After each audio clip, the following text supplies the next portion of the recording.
हाय, मी जान्हवी. आज आहे गुढीपाडवा, हिंदू नववर्षाची सुरुवात.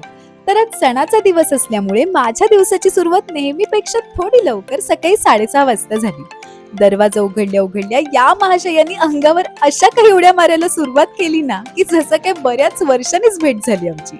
यानंतर पटापट घरातला केर काढून घेतला, बाहेरची लादी पुसून घेतली आणि बाकी छोटी मोठी कामं आटपून गरमागरम चहा केला.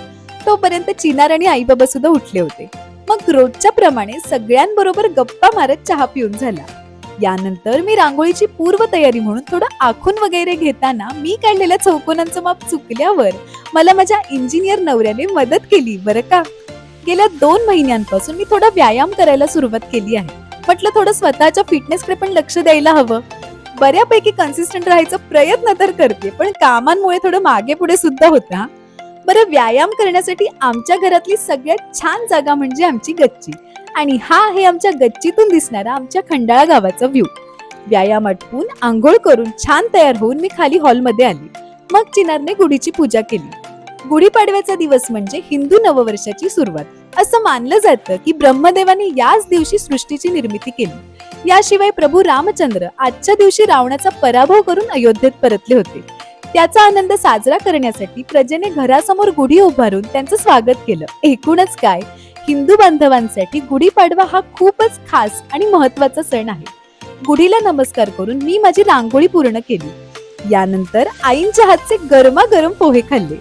आजच्या या सुंदर दिवसासाठी मी ही सुंदर अशी साडी नेसली होती. ही साडी मी गुजरातला घेतली होती हा. मग आम्ही छान छान फोटोज सुद्धा क्लिक केले.